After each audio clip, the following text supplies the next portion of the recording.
Hola queridos amigos de Videociencia, bienvenidos. Soy Carla Villagómez y yo encantada de compartir con ustedes temas muy valiosos de salud y prevención para vivir plenos y saludables. Y precisamente para educarnos lo hacemos de primera mano, con la mejor fuente, con los mejores médicos altamente calificados, especialistas expertos de Bolivia, para ayudarnos a conocer temas muy interesantes para todos.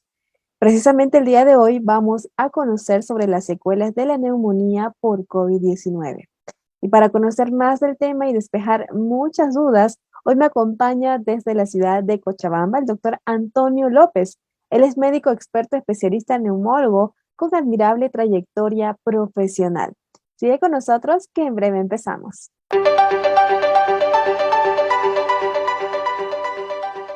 Un elevado porcentaje de los pacientes a los que el COVID-19 les ha causado enfermedades graves, como la neumonía, continúan con importantes secuelas de la enfermedad. Es una de las principales preocupaciones por parte de los profesionales en salud respecto al abordaje de las lesiones pulmonares, que pueden ser precursoras de la fibrosis pulmonar. En este sentido, debemos conocer qué se sabe hasta ahora de la persistencia de estos trastornos pulmonares. Y bueno, hoy veremos la importancia de un correcto diagnóstico temprano con el especialista neumólogo, que para determinar la incidencia y describir la progresión de estos trastornos pulmonares que pueden ser reversibles si se detectan a tiempo. Bueno, de esto y más estaremos conversando con el doctor Antonio en los próximos minutos, pero antes de entrar en el tema, daré un extracto de su amplia trayectoria profesional. El doctor Antonio López es médico especialista en neumología. Realizó su especialidad de medicina interna en el Hospital Japonés en Santa Cruz, Bolivia, y la especialidad de neumología en el Hospital de Clínicas en Buenos Aires, Argentina. Es paz presidente de la Sociedad Boliviana de Neumología. Actualmente es docente de neumología de la Universidad Mayor de San Simón y es neumólogo de la Caja Petrolera de Salud. Un gusto saludarlo, doctor Antonio. Bienvenido una vez más a Videociencia. Muchas gracias a usted, Carla, por la entrevista y estamos dispuestos a poder resolver las preguntas que usted me realice. Muchísimas gracias, doctor. Y bueno, para iniciar, sabemos que el pulmón es el órgano más afectado por el COVID-19.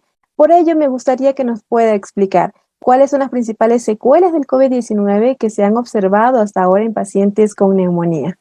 Sí, justamente el pulmón es uno de los órganos más afectados porque es un virus respiratorio, ¿no? Ingreso de las vías respiratorias por parte del virus es lo que hace que prioritariamente el aparato respiratorio sea el más afectado. Sin eso, no quiera decir que otros órganos también son afectados, ya que hay receptores virales en todo el sistema, digamos, humano.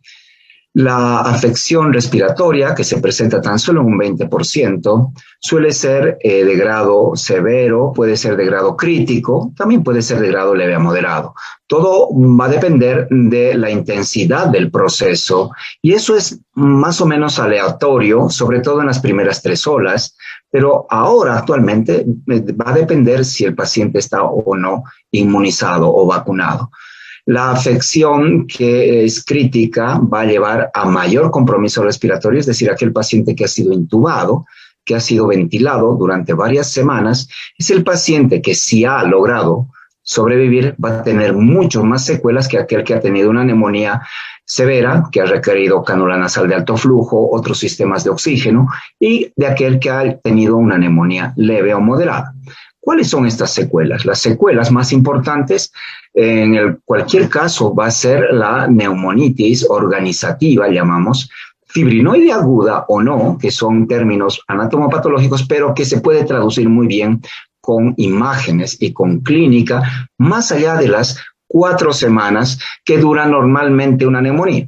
Una neumonía por COVID dura 4 semanas. El periodo posterior a las 4 semanas es lo que tenemos que vigilar para ver justamente este tipo de secuelas. Es importante también revisar en los pacientes que han tenido una neumonía crítica y han sido sometidos a ventilación mecánica con ventilaciones prolongadas de 2, 4 semanas con tubo endotraqueal o han sido sometidos posteriormente a traqueostomía, la posibilidad de que se genere, generalmente 2 a 4 semanas después de ello, una estenosis traqueal post-intubación prolongada por granulomas por el tubo, por la traqueostomía, que eso se puede sospechar si el paciente tiene dificultad respiratoria, tos y lo que llamamos estridor, que es un sonido especial al respirar y que con el antecedente el médico debe pensar y justamente con imágenes y con broncoscopía diagnosticar y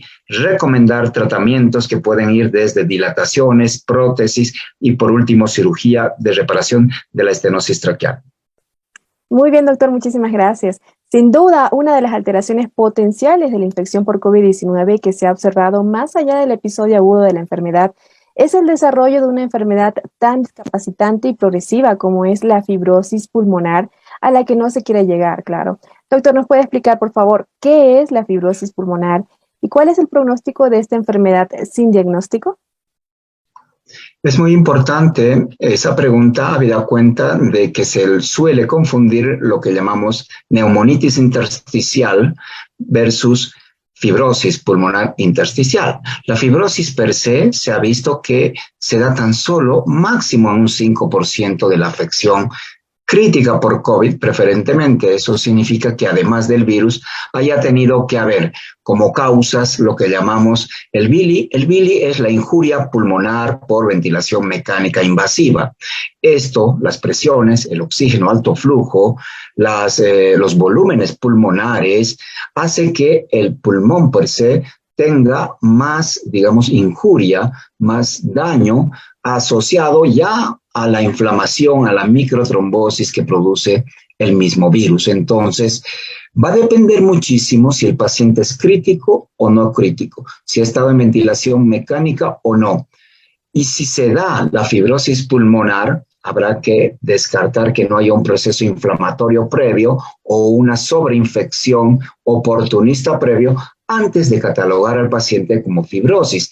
Ojo, hay que distinguir neumonitis versus fibrosis y algo que nos ayuda muchísimo es la tomografía de tórax simple, que nos permite ver justamente si hay algunos datos imagenológicos de fibrosis pulmonar o de neumonitis fibrosante, porque también puede un proceso inflamatorio a la larga llevar a una fibrosis pulmonar, que lamentablemente la fibrosis pulmonar es irreversible, sí lo suele ser, pero ojo, aquí hay un proceso que hay que vigilar antes de catalogar al paciente con fibrosis pulmonar y llevar a pensar en un trasplante pulmonar o a dar medicamentos antifibróticos, ya que el pronóstico suele ser no muy bueno y la insuficiencia respiratoria se establece y hay un término de 5 a 10 años, digamos, de muy mal pronóstico de oxigenoterapia dependencia en el caso de la fibrosis.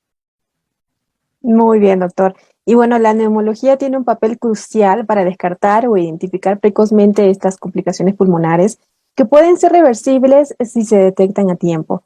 Doctor Antonio, como especialista neumólogo, ¿cómo se realiza el diagnóstico certero de las secuelas por neumonía por COVID-19, doctor? Claro, hay que diferenciar claramente lo que llamamos secuelas por neumonía por COVID, ¿ya? Versus los síntomas post-COVID. Los síntomas post-COVID se puede dar no siempre en el paciente que ha estado con neumonía, se puede dar en un paciente que ha tenido un COVID domiciliario leve, ¿ya? Donde hay síntomas, pero no hay objetividad de lesión del órgano. Digamos, hay falta de aire, pero no hay compromiso ventilatorio, bueno, ni tampoco de oxigenación.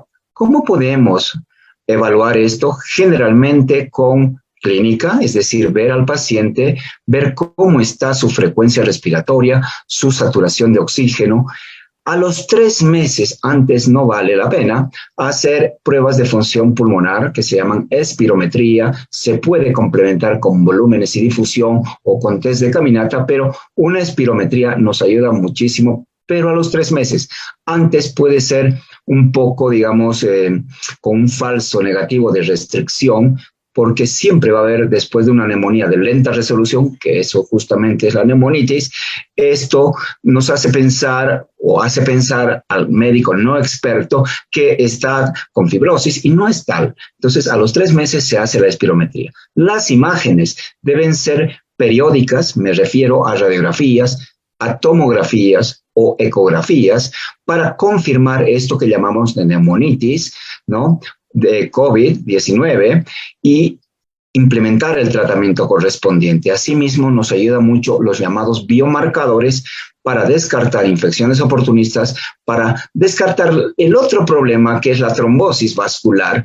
70% de estas secuelas son de compromiso del parénquima pulmonar intersticial, neumonitis, y aproximadamente un 30% se observan trombosis venosa profunda o trombosis manifiesta en el pulmón. No es tanto, entonces es mucho más las neumonitis, ¿ya?, que deben ser evaluadas, como le dije, clínica, imagenológicamente y laboratorialmente. Excelente, doctor Antonio. Y bueno, para el tratamiento precoz se requiere un abordaje terapéutico multidisciplinar para evitar daños irreversibles. Doctor, coméntenos, por favor, cuáles son las alternativas terapéuticas más habituales para mitigar la afección pulmonar por COVID. Primero, como siempre, es tratar de diagnosticar tempranamente la presencia o no presencia del virus, y segundo, la presencia de un COVID con neumonía o no con neumonía. Es diferente. La monitorización de la oximetría de pulso para verificar lo que llamamos hipoxemia silenciosa o silente era fundamental, sobre todo en las primeras 3 olas, para justamente que el paciente esté o no esté suplementado de oxígeno, ya sea en el domicilio o en el hospital. Y los sistemas de oxigenoterapia tienen que ser evaluados por el médico que está a cargo. El sistema de administración de oxígeno tiene que ser monitoreado con oximetría de pulso y con cierto tipo de valores de laboratorio como la gasometría arterial, y ver el trabajo respiratorio clínico, si está o no está respondiendo. Es fundamental entonces en la neumonía por COVID-19 la oxigenación y el suplemento de la misma, si el paciente va a entrar a una unidad de terapia intermedia o va a entrar a una unidad de terapia intensiva. Eso es fundamental. Y tenemos actualmente alternativas terapéuticas antivirales que, a diferencia de las primeras olas, nos permiten decir que si implementamos tempranamente, vale decir, en los 5 primeros días, ojalá antes, terapia antiviral, como ser el remdesivir en pauta corta, en domicilio, en uso endovenoso, 3 días, o los nuevos antivirales, o el Paxlovid, Nilnetralvir y el Ritonavir, que no tenemos en el país, se llama el Paxlovid, o lo que sí tenemos es el Molnupiravir. Podemos, en el caso del Remdesivir y el Paxlovid, hasta en un 90% de evitar de que el paciente se quede hospitalizado y haga neumonía. Imagínese tanta terapia exitosa, tempranamente utilizada. Y el Molnupiravir no es tanto, ¿no? Creo que no supera el 50% de éxito terapéutico, pero sí es una alternativa. Estos 3 antivirales han cambiado muchísimo, digamos, la evolución natural de la enfermedad, y el diagnóstico temprano, una vez que esté hecho, nos obligaría a utilizar estos antivirales, excepto en pacientes embarazadas y en algunos pacientes con contraindicaciones. Esa es una cosa. No tenemos en el país los anticuerpos neutralizantes monoclonales, ¿ya? Pero es una alternativa que en otros países se administra también tempranamente.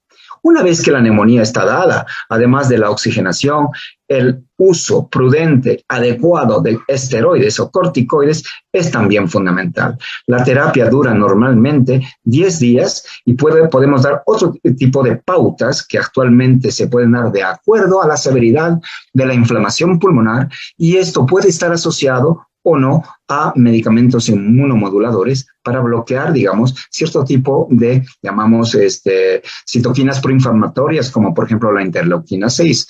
En nuestro medio hemos utilizado el tocilizumab y está como una terapia validada junto con esteroides en el caso de neumonías severas para evitar justamente la inflamación pulmonar.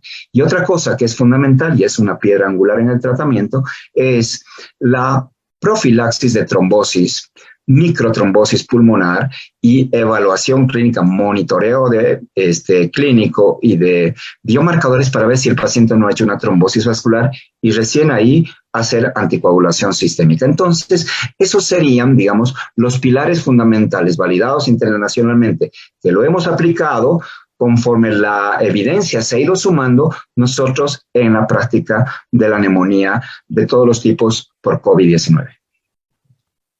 Muy bien, doctor. Y bueno, después de una neumonía grave por SARS-CoV-2, es recomendable que inicie controles rigurosos para su evolución. Por ello, doctor Antonio, ¿qué recomendaciones importantes sugiere para disminuir las secuelas pulmonares a corto, mediano y largo plazo? Es importante que el paciente que ha estado con oxígeno domiciliario o en la clínica tenía neumonía, sí o sí tenga que hacer un control periódico. Habitualmente, la sobrecarga de los hospitales ha hecho de que los médicos no podamos hacer un control post-COVID como fuera de nuestra, digamos, agrado o como hubiera sido lo correcto, ya que necesitábamos camas y ahí se ha perdido tiempos importantes para continuar el tratamiento con oxígeno, con antiinflamatorios, corticoides y sobre todo con fisioterapia. Entonces es importante la fisioterapia respiratoria, el control imagenológico, laboratorial, para ver si vamos a dar o no fármacos, para ver si no hay una sobreinfección por gérmenes oportunistas, por ejemplo, bacterias intrahospitalarias u hongos, aspergilosis, cándida, que han estado y amenazan la vida del paciente en estos momentos en el post-COVID agudo. Entonces es fundamental, ¿no? Esa situación, como también es tan importante en este momento, ya no hay dudas de que tenemos que inmunizarnos, no solo con 2, con 3 dosis. Y actualmente hace muy bien, me parece, el ministerio en recomendar 4 dosis para pacientes inmunosuprimidos y para el personal de salud, porque realmente es necesario y así se va a evitar, digamos, la posibilidad de poder reinfectarnos con estas nuevas variantes que muchas veces eluden la inmunidad de infecciones previas y mismo de las vacunas y que siempre en sujetos de riesgo, más de 65 años, diabéticos, obesos, hipertensos y sobre todo inmunodeprimidos, siempre está latente la probabilidad de que la neumonía complique la situación. Esas serían las recomendaciones, estimada Carla. Muchísimas gracias, doctor. Y bueno, para aquellas personas que requieran acudir a consulta privada con el doctor Antonio López en la ciudad de Cochabamba, pueden dirigirse a su consultorio que se encuentra ubicado en la calle Venezuela, número 664, entre Lanza y Antesana. O ponerse en contacto al teléfono 425-0445 o al WhatsApp para agendar cita previa al 72201175. Y bueno, querida audiencia, hemos despejado muchas dudas con la ayuda del doctor Antonio López, médico especialista neumólogo, que abordó el tema de las secuelas de la neumonía por COVID-19. Muy bien, si hemos pasado por COVID-19, debemos estar conscientes de que si persisten síntomas importantes después de la neumonía grave por SARS-CoV-2, es recomendable que se haga un control médico temprano, ya que estas enfermedades pulmonares pueden ser reversibles si se detectan a tiempo. No olvide que si se espera mucho, ya no se podría conseguir esta reversión. Recuerde que los neumólogos están altamente entrenados para descartar o identificar precozmente estas enfermedades pulmonares con el objetivo de que reciba el tratamiento a tiempo y se logre evitar la discapacidad funcional pulmonar y volver a tener una condición de vida que le permita reincorporarse funcionalmente y recuperar su estilo de vida. Y bueno, doctor Antonio, una vez más, muchísimas gracias por brindarnos esta segunda oportunidad con esta información muy valiosa a nuestra comunidad. El agradecido soy yo, Carla. Realmente los neumólogos hemos estado junto con los médicos de terapia intensiva al pie en la primera línea, gracias al espíritu de servicio y también la necesidad de servicio. Hemos estado ahí presentes. Para mí ha sido una experiencia, se podría decir, inédita en mi vida, no lo esperaba nunca, pero estamos acá después de haber hecho lo necesario para poder intentar salvar las vidas que hayan sido necesarias. Gracias por la entrevista, Carla, y hasta otra oportunidad. Así es, doctor. Muchísimas gracias nuevamente por este tiempo que nos ha brindado. Así que será hasta otra oportunidad. Hasta luego. Hasta luego, Carla, gracias.